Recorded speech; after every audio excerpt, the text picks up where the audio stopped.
Hi. Now for something completely different. And the only really relevant disclosure for this is Tonix Pharmaceuticals, who've supplied the funds for some of the work we're doing, and is also now doing a phase 2/3 clinical trial based on some of the work that I'm going to be presenting today. So this talks all about oxytocin.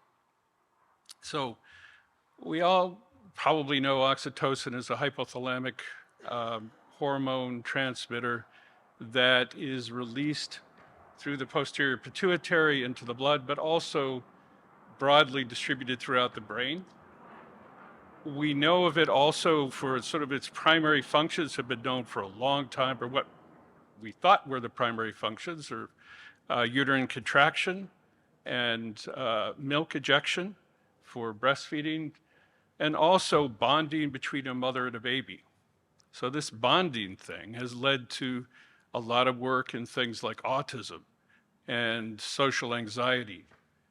And it's also led to being a fashion statement. So you can actually go on Etsy or Amazon and buy oxytocin jewelry because it's known as the love drug or the hug hormone. And so that's not what we're working at, but it's I have a little booth selling oxytocin necklaces in the back if you're interested.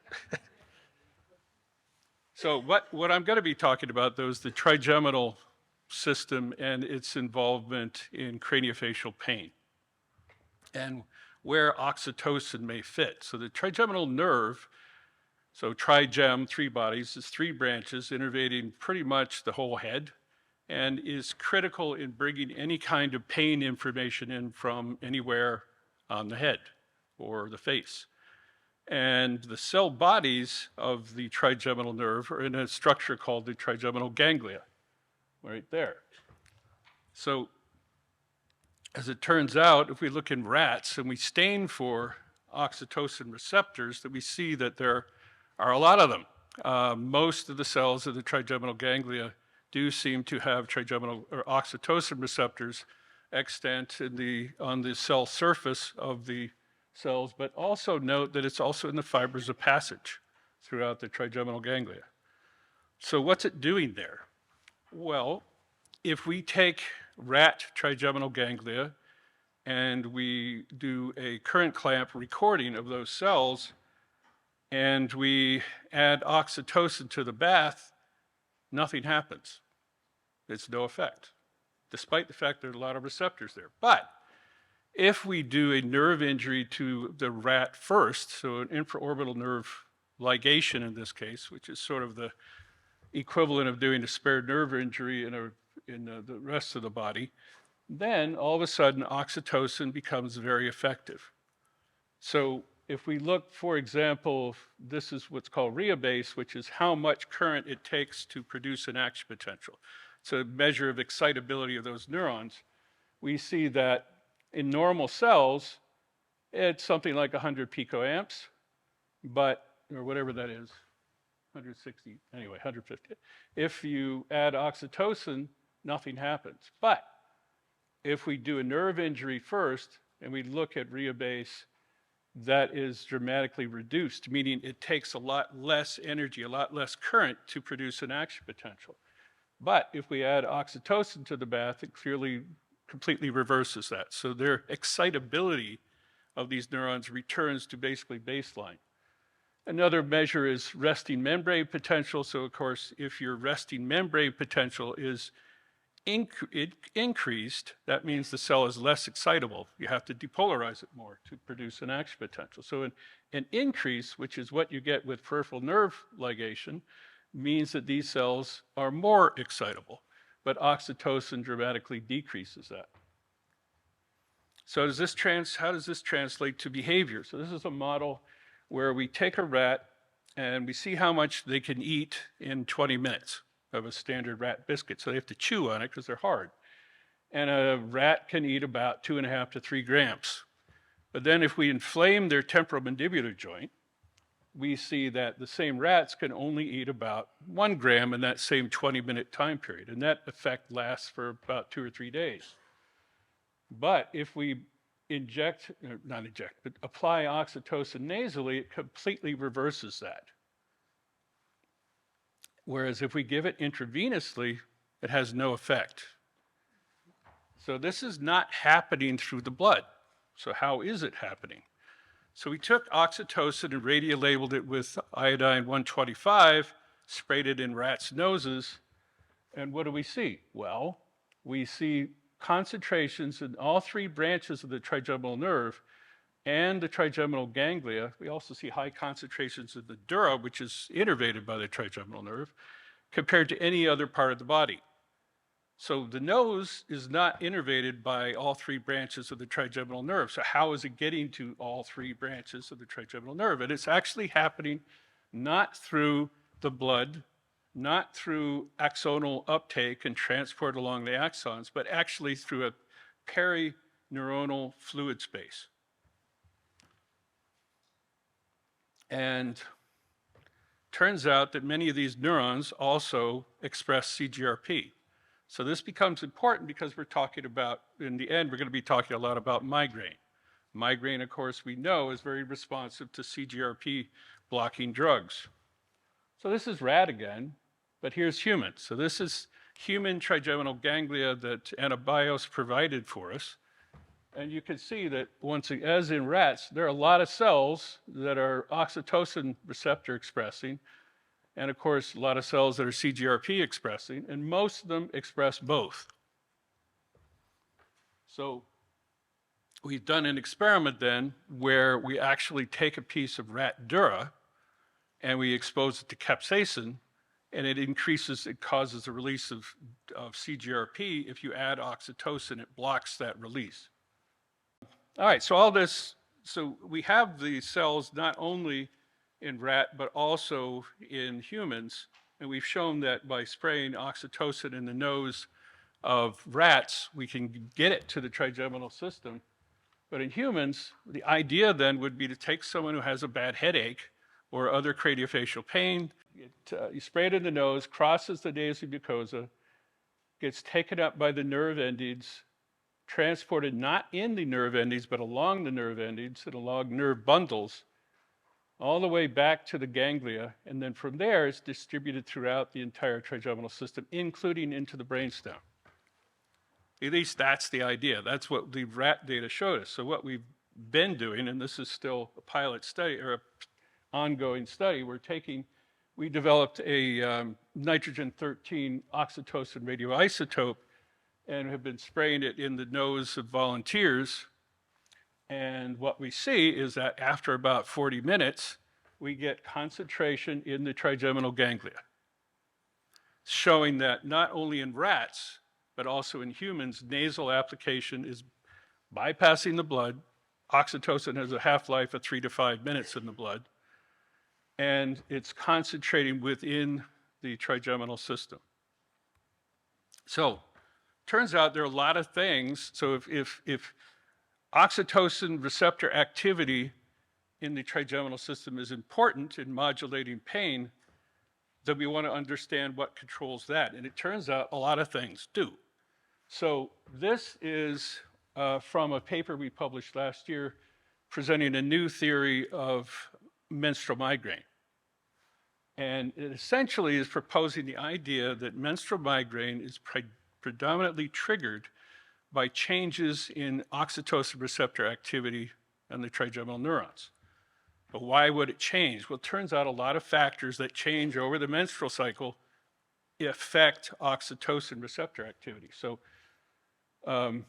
you can see oxytocin levels. So estrogen actually drives oxytocin expression and oxytocin receptor expression. So of course, you have a lot of estrogen during the late follicular phase, and you have a plummeting level during the actual menstrual cycle, menstrual period, which is when you have menstrual migraines.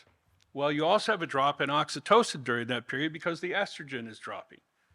You also have magnesium, we'll see, has a big impact on oxytocin receptor activity. Interleukin-6, cholesterol, sodium levels, and those all can vary over the menstrual cycle. So, menstrual cycles, the menstrual migraine is not our only interest, but this is kind of presents a nice window to things that can modulate this activity.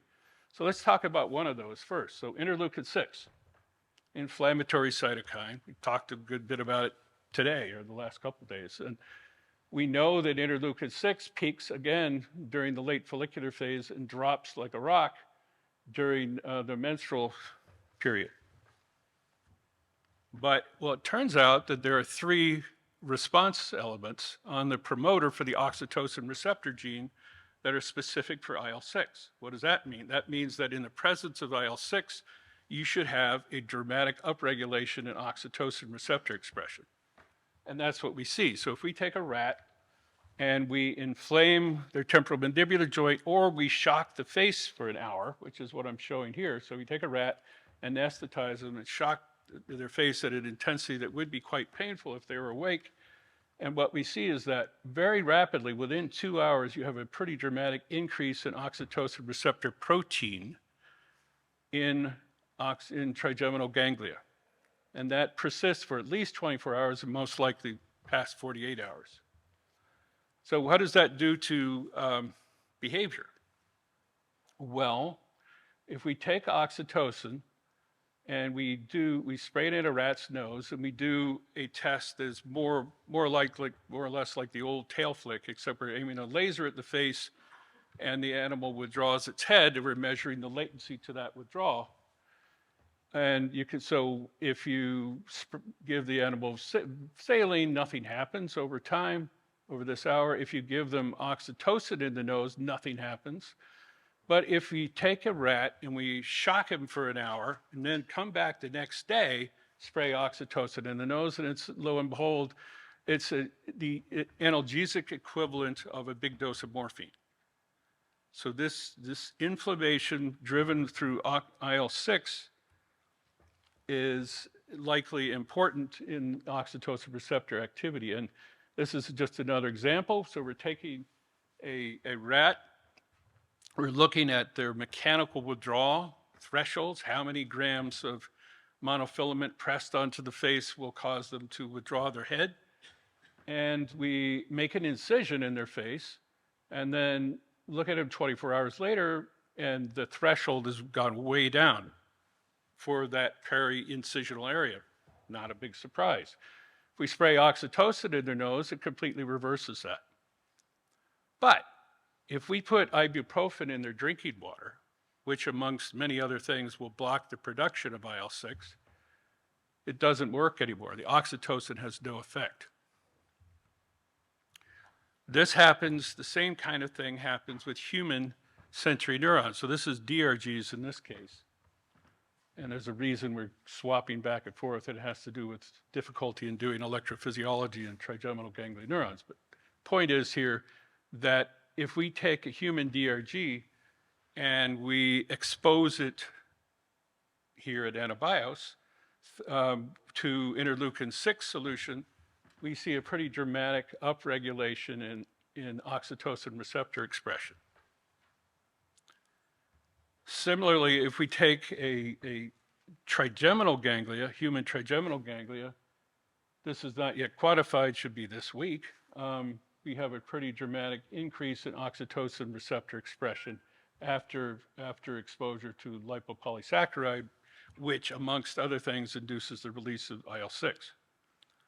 So we've shown you that you have good co-expression of oxytocin receptors in CGRP and human trigeminal ganglia. But in addition to seeing an oxytocin receptor expression, we were interested in seeing if we could get a marker of neuronal activation, because, as I said, doing electrophysiology is currently difficult in human trigeminal ganglia. So we wanted to see whether we could see a genetic marker of activation, and so we looked at pERK. So we're just exposing these cells or the tissue to lipopolysaccharide, and we get pretty good expression, co-expression of pERK in some of the oxytocin receptor expressing neurons. Similar story with CFOS, although CFOS, it's a little weaker. And in addition to seeing this upregulation in oxytocin receptors, we also saw a parallel increase in CGRP expression. Now, this is not be a surprise to anyone that does migraine research, but it is at least consistent with what we think should happen. So what about electrophysiology?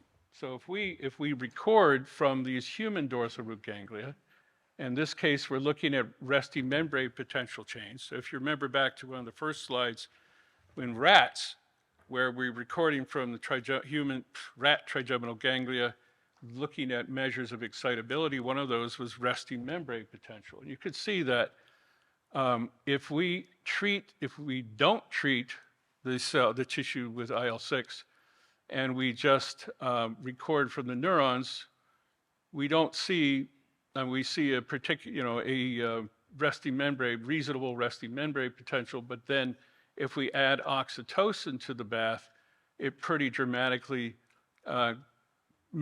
partially hyperpolarize the cell membrane, making them less excitable. Another measure we use to look at excitability is the number of action potentials generated when we inject current.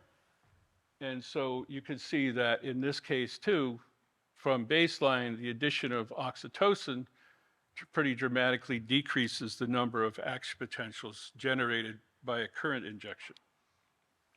So what happens when we try this in people? So this is a study where we're taking people with chronic migraines. So this is people with 15 or more headache days a month. So they should be pretty much always inflamed. And there is some good blood level data to support that.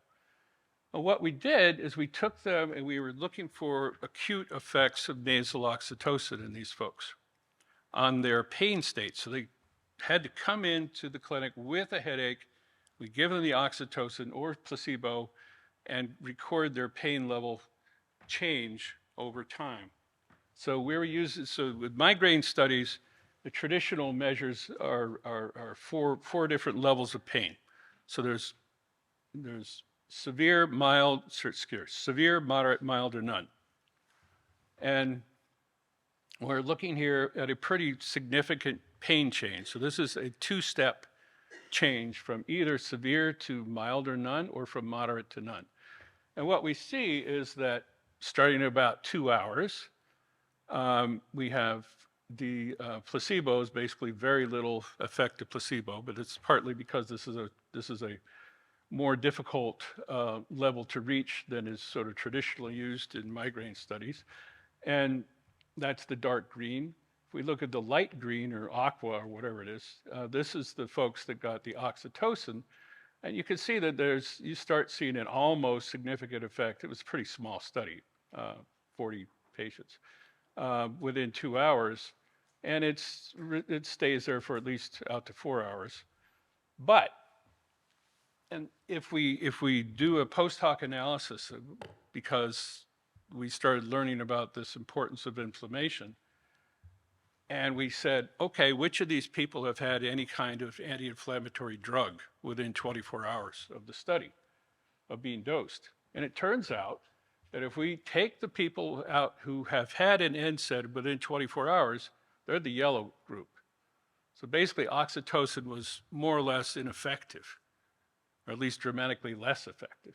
But if people who had not had an NSAID, you start to see significance at 2 hours, and the effect is substantially stronger. So that's consistent with what we've seen in rat cells, human cells, and rat behavior.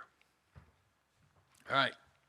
The other thing, so I mentioned there's several different things that impact oxytocin receptor activity. The next one, the final one I wanted to talk about, is magnesium. So it turns out that magnesium, your normal blood levels are between like 0.5 millimolar and maybe 0.8 millimolar. And it turns out that at physiologic levels of magnesium, well, within that range, you can actually modulate how active oxytocin receptors are. So again, you have a drop in magnesium levels during the period during which you would have a migraine. And people who are migraineurs always have lower levels of magnesium, particularly during attacks.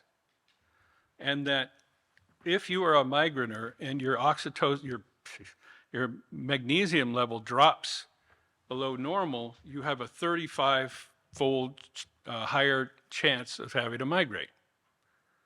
Why? Why magnesium? Well, we did what's called cryo-EM study, which allows us to look structurally at the oxytocin receptor without crystallizing it, down to about, with a resolution down to about 2.5 angstroms. And it turns out that there's actually a little pocket for the binding of magnesium between the receptor and the oxytocin itself. And this pretty dramatically changes the biology of this channel, of this receptor. So just as one example of that, if we record from rat trigeminal ganglia and we inject current, we see how many action potentials we produce. It's about 8 for that amount of current. If we add oxytocin to the bath, it reduces down to about 5. But if we do the same thing in a magnesium formulation, it's much more potent in its inhibition. Similarly, if we look at membrane potential again, so this is, in this case, hyperpolarization, we see that oxytocin plus magnesium not only increases the potency, but it increases the Emax. That is the maximal effect of the oxytocin. This becomes really important when we start thinking about behavioral assays in rats and humans, because if you Google nasal oxytocin, you'll see that there have been a boatload of studies in all kinds of things. Many of those, like autism, as I said, anxiety, many of these things, though, the results are kind of equivocal, that you have to look very closely to see effects. So the question is, if they used a magnesium formulation, which not only increases the potency, but increases the maximal possible effect, whether you would get rid of the equivocalness. So we do that in rats with a behavioral face pain assay. We see both an increase in potency as well as Emax. We see that in human dorsal root ganglia, the addition of magnesium, like I said, is producing a hyperpolarization of the membrane, making them less excitable. So if we look, and similarly with Yeomans, which again is the current you have to inject in order to produce an action potential, you can see that if we compare oxytocin, so here compared to baseline, normal levels of physiologic level of magnesium, there really isn't much of an effect on Yeomans. But if we make a supraphysiologic level of magnesium, so 1.75 millimolar, we actually pretty dramatically increase the Yeomans, meaning that it takes a lot more current to produce an action potential. The cells are a lot less excitable. And if we look at resting membrane potential with all the cells, we see that there's a significant difference between between magnesium in a normal physiologic level of magnesium versus a high level of magnesium. Same thing for Yeomans, low level of magnesium, basically no effect of oxytocin, high level, clear effect. And the other measure of excitability we look at is action potential following. So again, the number of action potentials you get per current injection. And here is baseline, here's oxytocin and low level magnesium. I mean, it's still a big drop, but compared to what happens with the higher magnesium, it's not as much. So the obvious question is, what happens when you try magnesium alone? And the answer so far, it's only 3 cells, is nothing. So nothing, we don't see a change with 1.75 millimolar magnesium on the excitability of human trigeminal neurons. So just to summarize then, rat trigeminal ganglia are inhibited by oxytocin, and that also produces, in nasal application, produces a craniofacial analgesic effect that both human and rat dorsal root or trigeminal and dorsal root ganglia express oxytocin receptors, many of which are also express CGRP. That inflammation using LPS or IL-6 drives upregulation of the oxytocin receptor, as well as inducing expression of immediate early genes as a marker of neuronal activation. It also increases the impact or the inhibitory effect of oxytocin on rat and human sensory neurons, and increases the impact of intranasal oxytocin on behavioral pain response. So inflammation, I just said that. And that supraphysiologic levels of magnesium enhance oxytocin binding to its receptor, as I said, both increasing the potency, but also the Emax, and increases the inhibitory effect of oxytocin in both human and rat sensory neurons. So the addition of magnesium, higher levels of magnesium to intranasal oxytocin should enable a much more potent analgesia and everything else, anti-anxiety effect, autism effects, et cetera. And so working with Tonix Pharmaceuticals, we have launched last month a phase 2/3 trial, US trial, in intranasal magnesium in a intranasal oxytocin in a patented high magnesium formulation for chronic migraine. And I will stop there. Thank you very much.